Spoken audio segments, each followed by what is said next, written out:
Hello friends, welcome to my channel. ಎಲ್ಲರೂ ಹೇಗಿದ್ದೀರಾ friends? ನಾವಂತೂ ತುಂಬ ಚೆನ್ನಾಗಿದ್ದೀವಿ. ನೀವೆಲ್ಲ ಹೇಗಿದ್ದೀರಾ ಫ್ರೆಂಡ್ಸ್? ಎಲ್ಲರಿಗೂ ಹ್ಯಾಪಿ ಶಿವರಾತ್ರಿ. ನನಗಿದು ಶಿವರಾತ್ರಿ ದಿನದ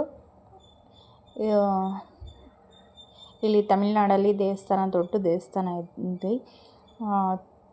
ತುಂಬ ಚೆನ್ನಾಗಿದೆ ಇಲ್ಲಿ ಶಿವನ ದೇವಸ್ಥಾನ. ನಾನು ಫಸ್ಟ್ ಮದುವೆಯಾಗಿ ತಮಿಳ್ನಾಡಲ್ಲಿ ಹೋದ್ಮೇಲೆ ಈ ಫಸ್ಟ್ ದೇವಸ್ಥಾನಕ್ಕೆ ಇಲ್ಲಿಗೆ ಬಂದಿರೋದು. ಮತ್ತು ನನ್ನ ಮಗ ಲಕ್ಷ್ಮಣ್ ಹುಟ್ಟಿದ ಮೇಲೂ ಇಲ್ಲಿಗೆ ಫಸ್ಟ್ ಟೈಮ್ ಬಂದಿದ್ದು.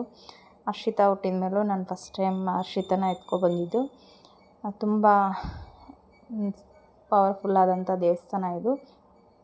ತುಂಬ ಚೆನ್ನಾಗಿದೆ. ಇದು ಶಿವರಾತ್ರಿ ದಿನ ಜಾಗರಣೆಗಂತ ನೋಡಿ ಮಕ್ಕಳೆಲ್ಲ ಭರತನಾಟ್ಯ ತುಂಬ ಚೆನ್ನಾಗಿದೆ. ಇಲ್ಲಿನೂ ಚೆನ್ನಾಗಿ ಮಾಡ್ತಾರೆ. ಜನ ಅಂತೂ ತುಂಬ ರಶ್. ಇದು ಯಾವ ದೇವಸ್ಥಾನದಲ್ಲಿ ನೋಡಿದರೂ ಇದೇ ಥರ ಇದ್ರು ಜನ.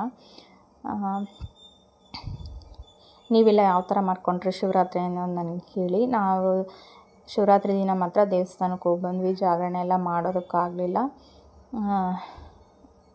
ಇಲ್ಲಿ ನಾವು ಮಾತ್ರ ಒಬ್ಬರೇ ಇರೋದ್ರಿಂದ ಮಾಡೋಕ್ಕಾಗಲಿಲ್ಲ. ಊರಲ್ಲಾಗಿದ್ದರೆ ಎಲ್ಲ ಫ್ಯಾಮ್ಲಿ ಎಲ್ಲ ಇರೋದ್ರಿಂದ ಅಲ್ಲಿ ಜಾಗರಣೆ ಮಾಡೋದಕ್ಕಾಗುತ್ತೆ. ಇಲ್ಲಿ ಜಾಗರಣೆ ಮಾಡೋದಕ್ಕಂತೂ ಆಗಲಿಲ್ಲ. ನೋಡಿ, ಇಲ್ಲಿ ತಮಿಳ್ನಾಡಲ್ಲಂದರೆ ಈ ಥರ ಕಲ್ಲಿನಲ್ಲೇ ದೇವಸ್ಥಾನಗಳು ತುಂಬ ಚೆನ್ನಾಗಿರುತ್ತೆ. ಇವೆಲ್ಲ ಹಳೆ ಕಾಲದ ದೇವಸ್ಥಾನಗಳು, ಈಗಿನ ಕಾಲದ ದೇವಸ್ಥಾನ ಅಲ್ಲ ಇದು. ತುಂಬ ಜನ ಅಂದರೆ ಕ್ಯೂವಲ್ಲಿ ಹೋಗ್ತಾಯಿದ್ವಿ ನಾವು. 50 ರುಪೀಸು ಟೋಕನ್ ತೊಗೊಂಡು ಹೋಗ್ತಾ ಇರೋದು. ಆದ್ರೂ ಎಷ್ಟು ಜನ ಇದ್ದಾರೆ. ಫ್ರೀ ದರ್ಶನಕ್ಕೆ ಹೋಗೋರಂತೂ ಇನ್ನೂ ಜನ ಇದ್ದಾರೆ. ನಾವು 50 ರುಪೀಸ್ ದರ್ಶನಕ್ಕೆ ಹೋಗಿದ್ದು.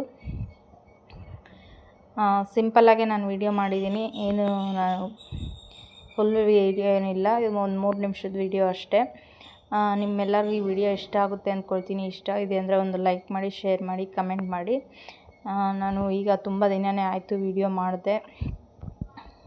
ಈಗ ತುಂಬ ದಿನಗಳ ನಂತರ ನಾನು ವಿಡಿಯೋ ಮಾಡ್ತಾಯಿದ್ದೀನಿ.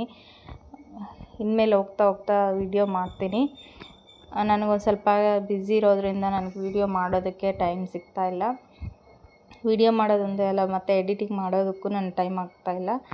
ಅದರಿಂದ ತುಂಬ ಲೇಟಾಗಿ ವಿಡಿಯೋ ಮಾಡ್ತಾಯಿದ್ದೀನಿ. ಈಗ ನೋಡಿ, ಇಷ್ಟು 1 ಗಂಟೆ ಸೀದಾ ಆಯಿತು. ಅಲ್ಲಿಂದ ನಾವು ದೇವಸ್ಥಾನದೊಳಗೆ ಬಂದ್ವಿ. ದರ್ಶನ ಮುಗಿಸ್ಕೊಂಡು ಈಗ ಹೊರಗೆ ಹೋಗ್ತಾಯಿದ್ದೀವಿ. ಇಲ್ಲಿ ನದಿ, ಒಂದು ಬಾವಿ ಥರ ಇದೆ, ನೀರು ಇದೆ. ಈಗ ಕತ್ತಲಲ್ಲಿ ಕಾಣಿಸ್ತಾ ಇಲ್ಲ. ನೋಡಿ, ಇನ್ನು ಬರ್ತಾನೆ ಇದ್ದಾರೆ ಜನ. ಫುಲ್ಲು ರಶ್ ಆಗಿದೆ. ಓಕೆ ಫ್ರೆಂಡ್ಸ್, ಬಾಯ್, ಟೇಕ್ ಕೇರ್.